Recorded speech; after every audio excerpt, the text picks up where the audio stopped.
Well, hola people, konnichiwa. Back again bersama Selvin di channelnya Kudetech.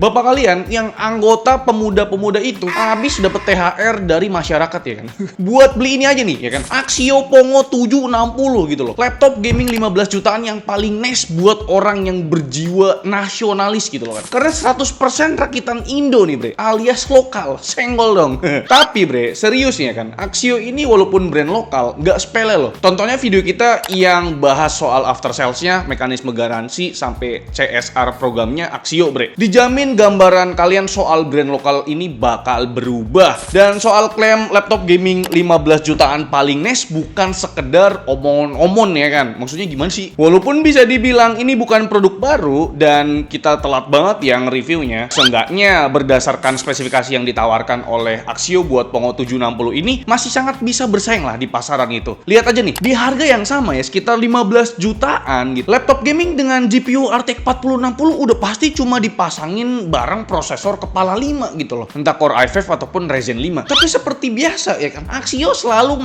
kasih lebih gitu kan. Karena Pongo 760 ini udah dikasih Core i7 12650H. Tapi kan bang, itu Intel Gen 12. Ya biarin aja, yang penting kan Core i7.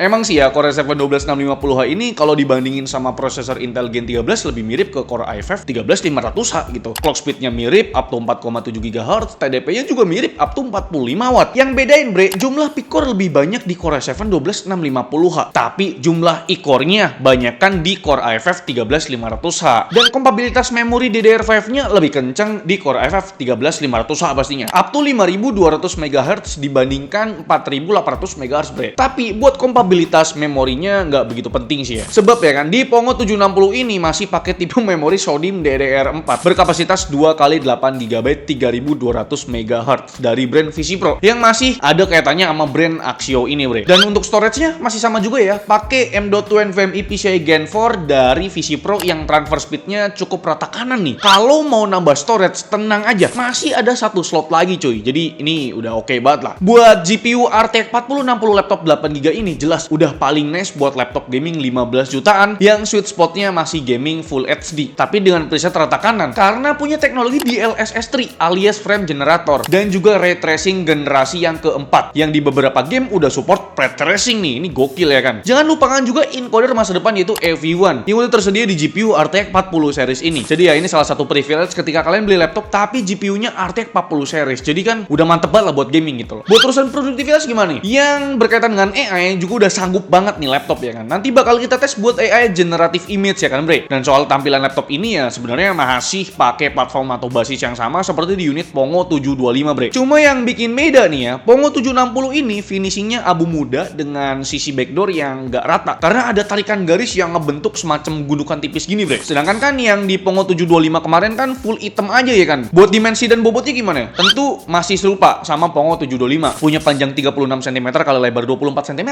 dengan ketebalan di 2,4 cm ya kan. Dan punya bobot sekitar 2 kg lebih dikit. Ya tipikal laptop gaming lah ya kan. Nggak ringan dan nggak berat-berat banget gitu loh. Dan buat I/O portnya juga terbagi ke 3 titik bre. Mulai dari sisi belakang ada port power adapter, mini display port 1.4, terus ada port HDMI full size 2.1 dan port USB Type-C. Mantap nih, untuk urusan power dan display ada di sisi belakang. Bakal lebih clean kalau kita pakai laptop ini buat dapur pacu setup di kamar atau ya ruang kerja gitu loh. Pakai monitor maksudnya, tambahan gitu kan. Sayangnya bre, Ethernet portnya itu ada di sisi kanan gitu loh. Bakal sedikit ngeganggu kalau kita pakai mouse buat main game gitu kan, karena di sisi kanan gitu. Selain itu ada port USB Type-C dan ada slot micro SD reader, tapi yang kecil ya kan, bukan yang full size gitu. Kalau di sisi kiri ada 2 buah port USB Type A, yang satu udah 3.2 dan yang satu masih USB 2.0 gitu loh. Dan yang bikin emes bre, untuk port audio in dan port audio outnya terpisah gini. Jarang banget kan lihat detail ini selama kita nge-review laptop gitu loh. Gokil emang ya kan Axio. Geser ke pembahasan layarnya, secara spesifikasi masih mirip ya sama Pongo 725 kemarin. Resolusinya tuh masih Full HD 1920x1080p dengan refresh rate up to 144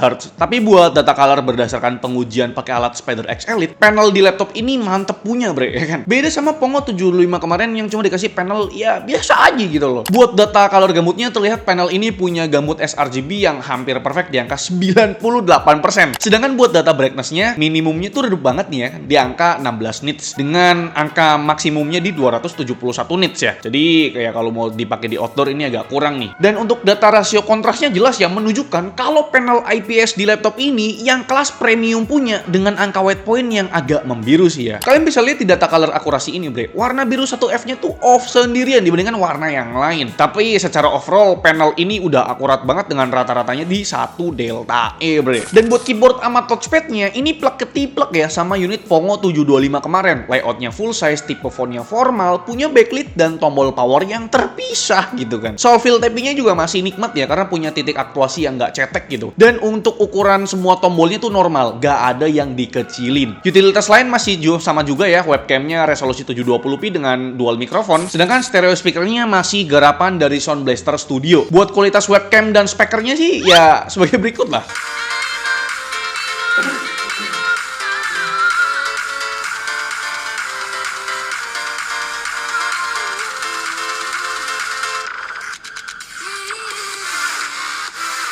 Oke bre, ini dia untuk kualitas perekaman menggunakan webcam dari laptop gaming Axio Pongo 760 ya. Resolusinya itu cuma mentok di 720p 30 fps doang gitu kan. Dan ini kita tes di kondisi ruangan yang sangat cukup cahayanya gitu. Untuk kualitas webcamnya sih bisa kalian lihat sendiri ya kan, 720p ya. Bisa dibilang sih ini bukan webcam yang bagus-bagus banget lah gitu kan, biasa laptop gaming. Dan untuk kualitas mikrofonnya pun ya standar ya, nggak bagus ya walaupun dia dual mikrofon gitu kan. Agak sedikit robotik dan noise-nya juga cukup berasa gitu. Gimana menurut kalian dah? Jadi untuk sound quality dari speakernya sih kurang banget ya bre. Bassnya tuh nggak berasa, powernya juga kagak ada gitu loh. Di volume level 100% masih nggak kedengeran gitu loh. Mending ya kalian pakai headset aja dah buat gaming ya kan. Ya speakernya buat ada-ada aja gitu loh. Webcamnya juga ya kalian tahu sendiri ya kan, webcam laptop gaming burik.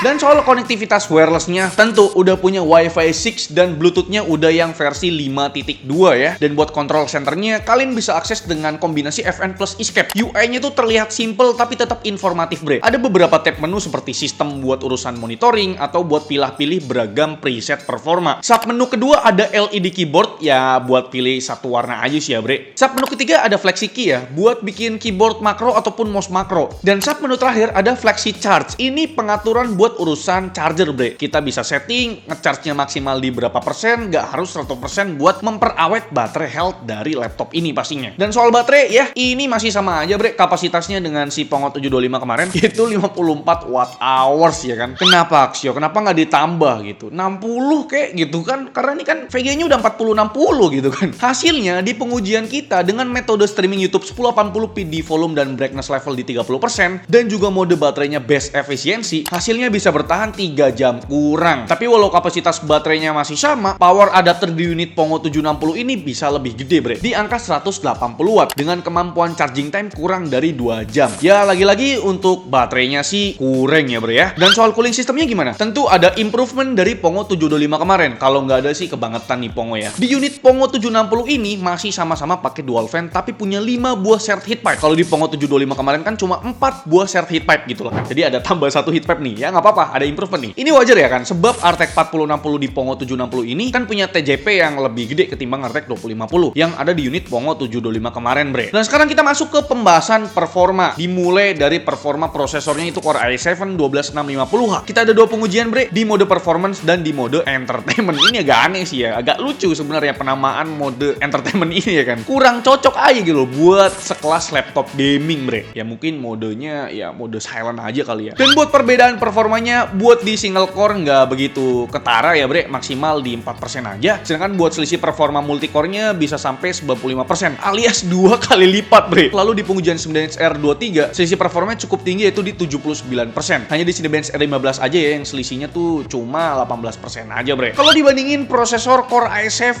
12650H di unit Pongo 760 punya performa yang lebih kenceng ketimbang di unit Pongo 725 bre. Terus di Core i9 13900H yang ada di unit Acer Aspire 5 Slim 15, prosesor ini cuma ketinggalan di 0,4% doang. Tipis banget kan? Karena mungkin cooling system di Pongo 760 ini memang digarap serius sama Axio bre. Karena kan di Core i9 13900H di Acer Aspire 5 Slim 15 kemarin kan cooling sistemnya ya standar banget gitu loh. Oke lah, kita lanjut ke performa GPU-nya. Masih tes di 2 preset tadi ya bre. Di pengetesan Fast Track Ultra selisihnya itu 8%, lalu di pengetesan Port Royal selisihnya 10%, dan di pengujian Time Spy Extreme selisihnya 11% lebih. Kalau dibandingkan sama RTX 4060 laptop lain, di Pongo 760 posisinya ada di tengah-tengah bre. Kalah sama Predator Helios Neo 16 dan juga Legion Slim 516.2 ya. Tapi unggul dari MSI Katana 15 dan juga Nitro 515 Special Edition. Ya wajar aja ya kan, Predator kan emang apa ya, laptop gaming high end gitu ya kan. Harganya 24 juta bro. Dan soal performanya buat produktivitas gimana nih? Render 3D di aplikasi Blender, performanya tuh ya masih sama ya, sama RTX 4060 di laptop lain. Hanya butuh waktu sekitar 9 detik aja buat render image scene BMW. Tapi entah kenapa buat urusan editing video agak sedikit kurang bre. Pas kita coba preview footage 4K, walau udah di set seperempat preview, masih aja loadingnya lumayan parah ya. Tapi kalau buat preview di footage Full HD, aman jaya aja nih ya kan. Gak ada kendala. Render time video 4K berdurasi 1 menit butuh waktu 1 menit 4 detik. Sedangkan unit RTX 4060 di laptop lain bisa selesai dalam waktu sekitar 35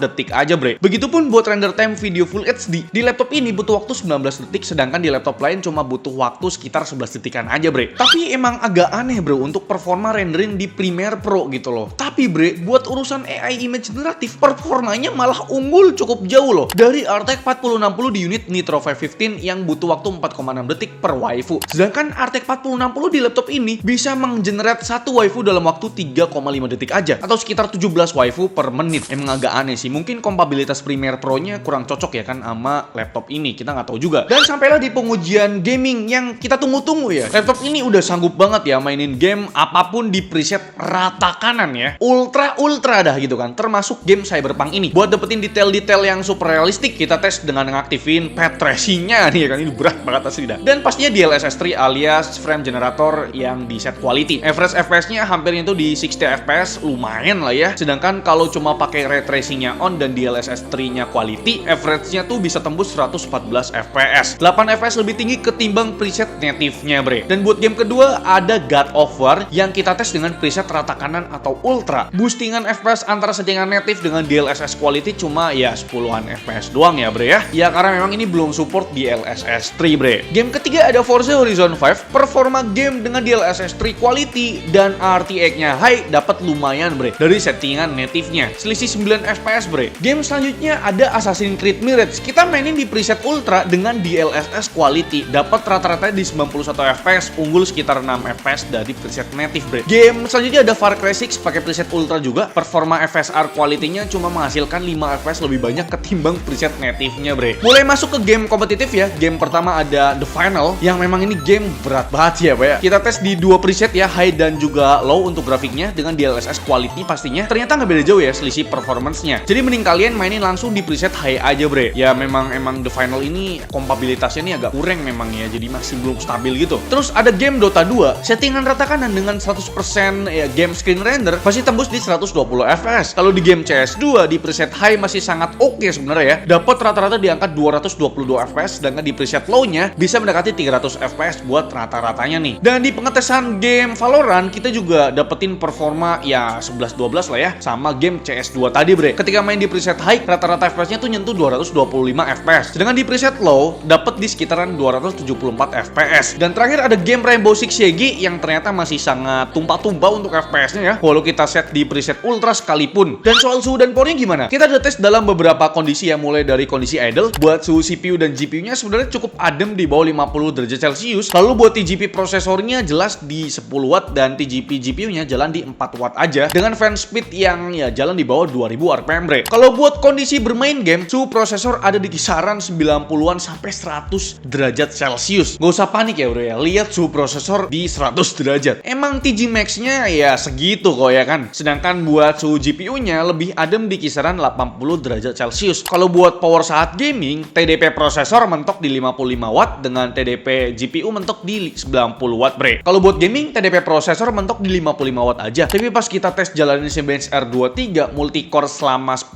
menit, TDP prosesor ini sempat tembus di 90 watt bre. Gokil. Tapi ya dengan suhu yang jalan stabil di kisaran 98 derajat Celcius dengan fan speed auto di 5100 RPM ketika jalan di mode performance pastinya. Sedangkan kalau jalan di mode entertainment, fan speednya sedikit lebih senyap karena jalan di 4300-an RPM aja. Kenaikan power GPU juga terjadi ketika kita stress test pakai Furmax selama 10 menit, bre. Kalau di gaming mentok di 90 watt, tapi pas di Furmax stabil banget jalan di 100 watt dengan suhu yang sama juga di kisaran 80 derajat Celcius. Kalau buat suhu permukaannya, ini kita tangkep pas lagi ngetes Cyberpunk 2077 pakai path tracing dan DLSS 3-nya, bre. Area wrist rest dan touchpad-nya adem ayem di kisaran 35 derajat Celcius. Tapi buat area kiri kanan keyboard masih terbilang adem ya di kisaran 37 derajat Celcius. Yang cukup hangat di area tengah keyboard ini, bre. Suhunya tuh nyentuh 49 derajat Celcius. Dan buat titik hotspotnya tentu aja di tengah dan atas area keyboard yang nyentuh 53 derajat Celcius. Dengan kondisi demikian, kalau buat gaming pakai mouse eksternal dan pakai area kiri keyboardnya aja masih aman enjoy, bre. Buat ngetik-ketik juga masih aman lah. Karena area wrist rest, touchpad, dan WASD kan ya nggak panas gitu loh. Dan kira-kira itu dia ulasan atau review dari kami mengenai Pongo 760 dari Axio ini ya kan. Cukup panjang juga pembahasan kita mengenai laptop ini ya kan. Ada pro kontranya juga dari laptop ini ya kan. Laptop Axio Pongo 760 dengan harga di angka 15.300.000-an something gitu kan. Kita dapetin laptop gaming dari brand lokal yang berani kasih garansi selama 3 tahun. Kenapa Axio bisa kasih garansi layaknya brand internasional ya? Ya karena memang mereka mau nunjukin kalau mereka ini niat atau serius banget buat ngelayanin pasar lokal yang wajib banget ya dimanjakan dengan after sales-nya gitu loh. Sekarang service center Axio tuh udah tersebar di 137 titik ya. Axio juga ngasih jaminan same day service. Jadi kalau laptop kalian rusak agak parah dan pengerjaannya lebih dari 6 jam, ya kalian bakal dapat laptop pengganti lah buat sementara. Ya, gokil ya kan? Dan sekarang kita ngomongin soal nilai plus dan minusnya, bro. Pertama nilai plusnya, spek juara banget ya di kelas harganya gitu loh. Panel yang dipakai akurat bukan abal-abal gitu kan. Storage dan memorinya tuh udah jelas sih kan, upgradable. Kalau laptop 15 jutaan nggak upgradable sih ya kacau sih. Tapi tetap ada nilai minusnya. Lagi-lagi sama seperti Axio Pongo 725, memorinya masih sama ya, pakai DDR4. Webcam dan speakernya tuh ala kadarnya bahkan ya biasa banget gitu loh. Terus baterainya boros gitu kan, dan suara kipasnya agak berisik, bro. Pas kita pengujian gitu kan, beberapa kali kita ngira tuh hujan, padahal itu suara kipas dari laptop ini gitu kan. Ya diusahakan sih kalian pakai headset yang cukup kedap atau punya ya ANC gitu kan. Dan kira-kira itu dia review dari kami. Gimana menurut kalian? Coba kita diskusi di kolom komentar, bre. Like video ini kalau kalian suka, dislike kalau kalian jelek, dan jangan lupa untuk tekan tombol subscribe yang warna merah kalau misalkan kalian tuh belum pada subscribe channel ini, bre.